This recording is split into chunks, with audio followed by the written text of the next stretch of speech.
Hey, you guys, it's me, Rachel here with Senza Tempo Cane Corso. I'm here with Preacher. We're at the vet.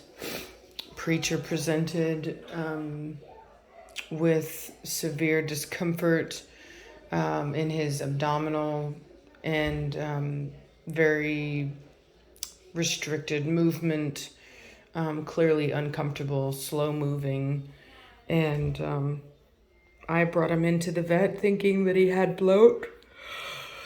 He needed to go to the bathroom a lot last night. I didn't think anything of it because we did switch the food and I thought maybe he's got just some loose stools. But we're here at the vet and getting a quote for services. The vet did an x-ray.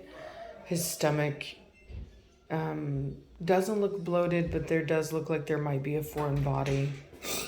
Yes. Hey, you guys. It's Rachel here with Senza Tempo Cane Corso. So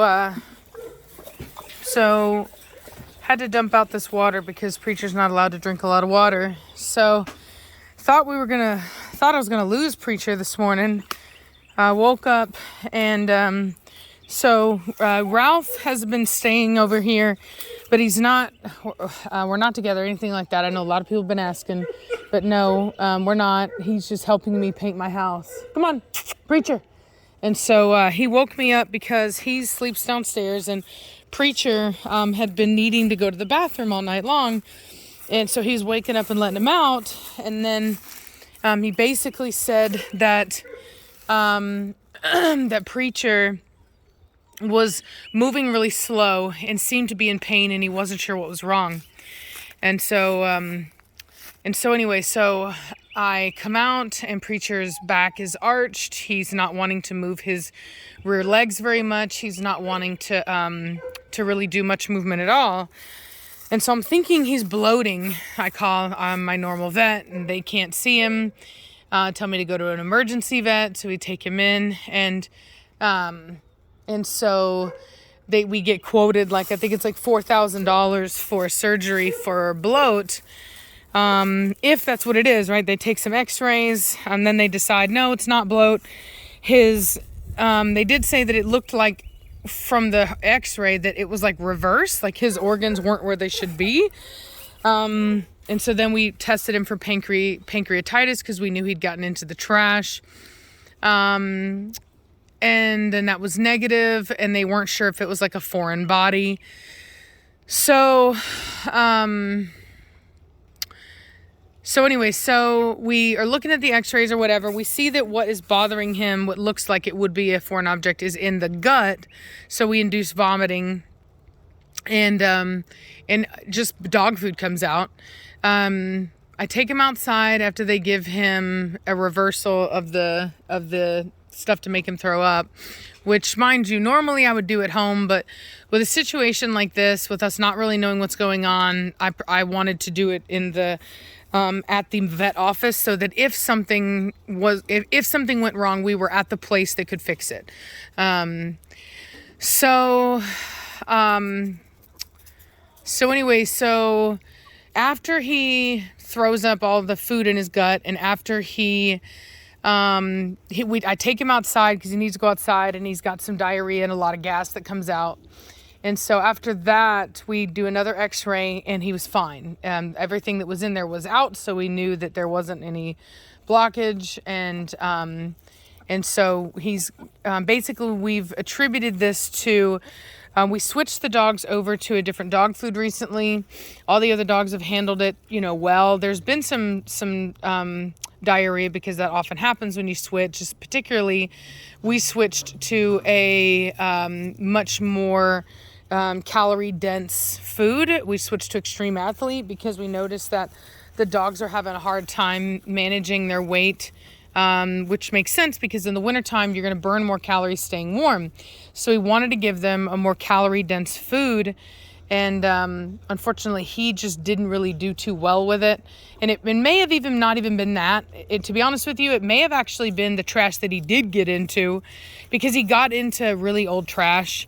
And we've had 2 weeks worth of no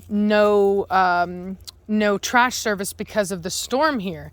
And so you might have seen it on the news, but it was a really big deal, and a lot of people haven't even had power. So anyway, so because of this, we just had a backup of trash. We haven't even had the ability to put all of our trash in our trash cans, and so the dogs have been exploiting this. Whether it's trash in the house or trash outside, they're exploiting that. So it's been an issue, but hopefully trash service will be back tomorrow, and hopefully they'll take all of the excess trash, and we can kind of deal with that going forward. It's kind of a rare situation, but it's highly likely that what he did get into messed up his gut balance, and then whenever we introduced this new food, he specifically had a much poorer reaction than like any of the other dogs that maybe have had some loose stool, but nothing serious happened. You're a bad dog, Nirvana. I know what you did. So anyway, he's going to be on a strictly chicken and rice diet, and I can already tell that he's moving better, because before he was just really moving, just horribly. Preacher, come here. You can kind of see, there's still some soreness in his rear legs, like not on his legs, but your baby. And so what the vet said is that it's highly likely that we caught it's highly likely that he was going to bloat, specifically because there was his stomach was inflated and up high. I think he said his I forget what he said, but there was another organ that was on the opposite side of the body that it should have been on. And so things were already moving around. And so it's highly likely that would have continued, and that he would have bloated. And that it probably would have been a bloat with torsions because the organs were already moving around. So he's going to poop. And you'll see what comes out. It's just going to be a stream. So another thing I did, I got him, poor baby. See, Batista sees him being weak, and he wants to take advantage of that, which is some bull crap. But it's nature. And so anyway, so basically what we're dealing with is actually very similar to what happened with Zoe. Which I think happened just because of the move. Like, I think she just got stressed out. But anyway, it's basically just a really bad case of, like gastroenteritis, which is, you would think is like not a big deal, right? You'd be like, oh, well, it's just gas. No, it's a huge deal. And in fact, it's basically a very similar thing to what happens with horses, which kills horses all the time. It's called colic. And he does not like the fact that I'm trying to film him right now. He's trying to get away where we can't see him. Tell me you're not going to get behind this tree, dude. And so anyway, I was ready and willing to act quickly and do what was necessary to get him through. But it was a reminder, so it's not that bad. There's nothing really in there. But it was a reminder of how important it is to really kind of keep things really safely put away. And so I'm probably going to invest in my own trash cans, like my own big trash cans, just for overflow in case we ever have overflow like we have right now, so that we always have a safe place to put our trash that is safe away from the dogs. I think that's going to be really super important. And so we need to do what we can on our part to ensure that our dogs can't get into anything. Now, I want to say on the flip side of that I left this vet visit I think it was like over $700. And I say that because I want to make it very clear to people that vet costs have gone out the roof.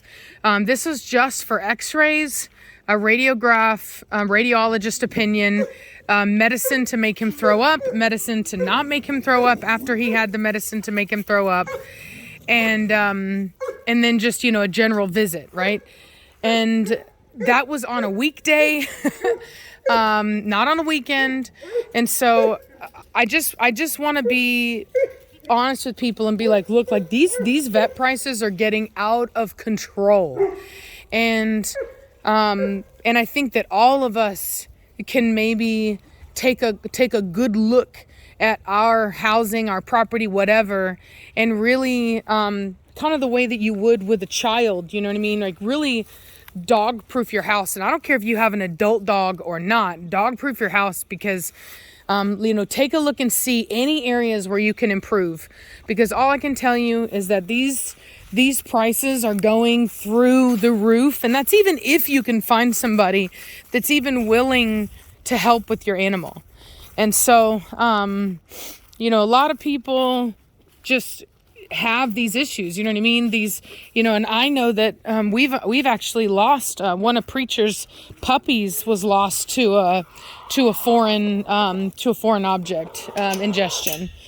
And so, you know, it's just something that I think that is really important for everybody. It's just a lesson to improve. You know, everything that happens, there's always the opportunity to grow and to learn from our mistakes. And so, because the way I am is I'd rather look at a situation and see where I may have messed up. Preacher, no. So that I can, no, come on, get out of there. That way I can improve, you know what I mean? Because the one thing that I'm in control of is myself and my actions.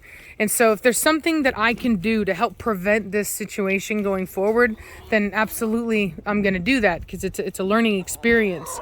So for us, that's getting additional trash cans for overflow trash in the event that for some reason it's not able to be picked up, so that we don't have a situation where we have a dog that ingests trash.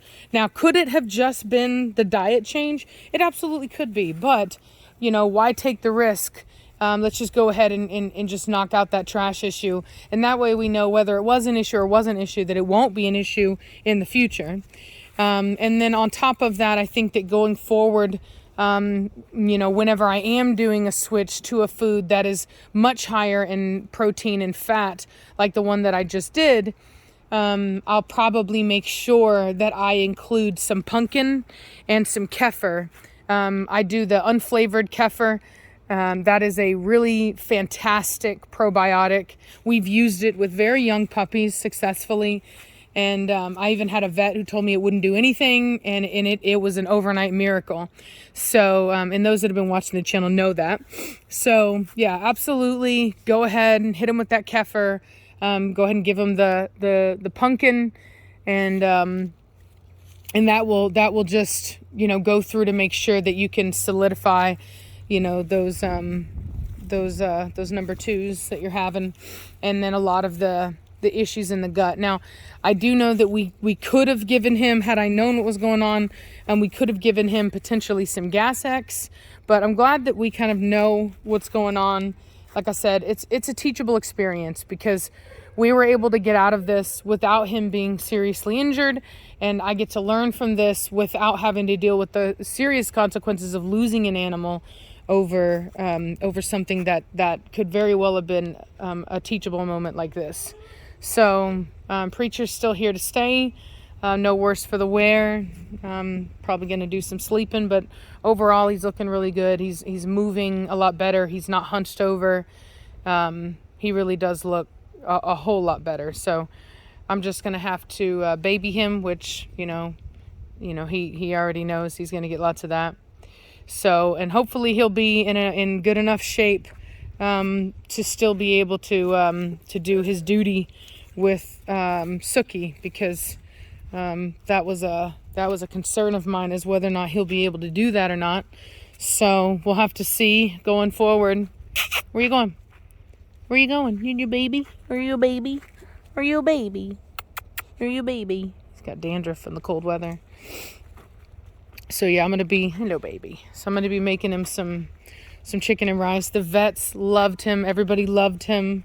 They were like, wow, he's such a great dog. And I was like, yep. And I was like, he's a ambassador for the breed. Fantastic dog. And, you know, just a real trooper. So anyway, I'm exhausted. I'm so tired. I was so tired that I was on the phone with Reese, and I was going into the grocery store to get chicken and rice. So he's going to eat some grass because he's not feeling well. No, we're not going to do that. Come on. Psst. No, you've done all the throwing up you're going to do. Come on. Let's go.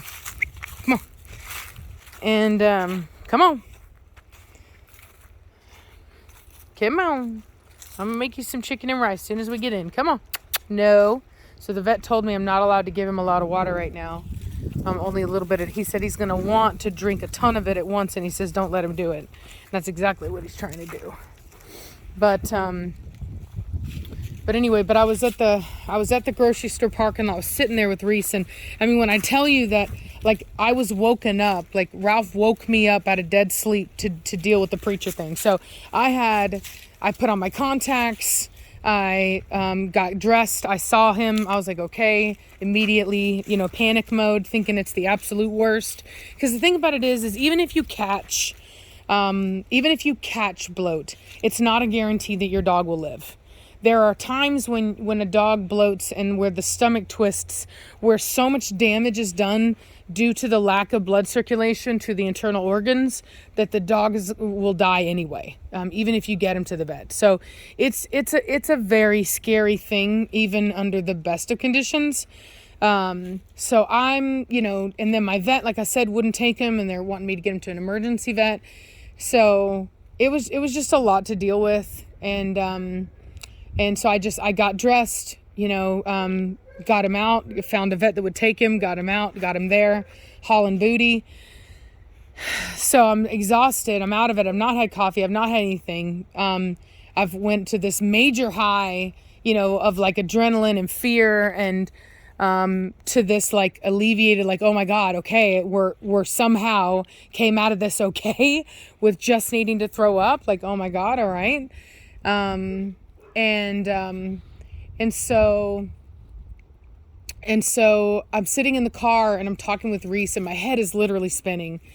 And I had already dropped Preacher off here at the house, and I get out of my truck and I go to lock it, and it doesn't lock. And I thought, okay, the key's in there, whatever. I'm in a nice area, like whatever. I just go inside, get my coffee, and then I go into this grocery store next door. And Reese and I finally get off the phone, and I go to my car and I go to open the door, and I hear like music, and I'm like confused because I'm like, why am I hearing music? And then it hits me. I'm like, oh my God, is this even my car? Like, I'm thinking that I just opened the door of somebody's vehicle because this vehicle is on and the radio is on. And then it dawns on me, no, you crazy woman, you walked away from your vehicle that was on and running. And the only reason that that the radio wasn't on was because the Bluetooth it was my phone call with Reese. And so anyway, I was in there talking it up with Reese in the grocery store, whatever, like getting my coffee, all that, while my vehicle was outside running in the parking lot, because I apparently just my brain was not operational this morning at that time, after all that had happened. So, but he's good now. Like I said, he's a little sore, but he's all right. And so anyway, so poor baby. No, no eating grass. Come on. No, bro, I get it, but no, I'm sorry, dude. Sorry. Love you. Love you. Love you. Love you. Come on. He's already got anti-nausea medication in him, so eating the grass really isn't gonna he's not going to throw up, you know what I mean? Because he's got medication in him to prevent him from throwing up. So it's not going to do what he wants it to do. Otherwise, I would let him eat grass. Like, I'm a fan of dogs doing what they would naturally do. But in this particular situation, that process has already been chemically inhibited. So I'm going to get him inside. Hope you guys are having a good day. I hope that we can all learn from this. I always hope to be teaching. I'm never too arrogant to admit if there's areas where we can improve and make adjustments. And so that's exactly what we're going to do. And I hope that anybody else that's out there that can learn from my experience does so, because it was a scary one. And, it's just something that, like I said, with the vet prices and everything, yeah, we got it and we did it. And that's good. But a lot of people out there don't have that kind of money sitting around. So if you don't want to spend, close to $800 at the vet, just learn from my experience and keep everything put away and packed away and safe. We need to start buckling down on that, because they are not playing with these prices anymore, y'all. They are not. This is, you were talking about, it is not good. All right, it is not good. So anyway, y'all have a good day. And we're fine. Don't worry about us. We're good. This is not about money or anything like that. This is about trying to make sure it's a public service announcement of anybody that didn't know that this is officially unaffordable and to watch out. So anyway, just, keep an eye on your dogs, keep them safe, keep everything put away. Don't leave your clothes out. You know what I mean? Like, be more careful than you've ever been, because I'm telling you, you gotta be right now. You gotta be. And so that simple sock on the ground could cost you your dog, or a small fortune for that matter. So anyway, y'all have a good day, and I'll talk at you later. Bye.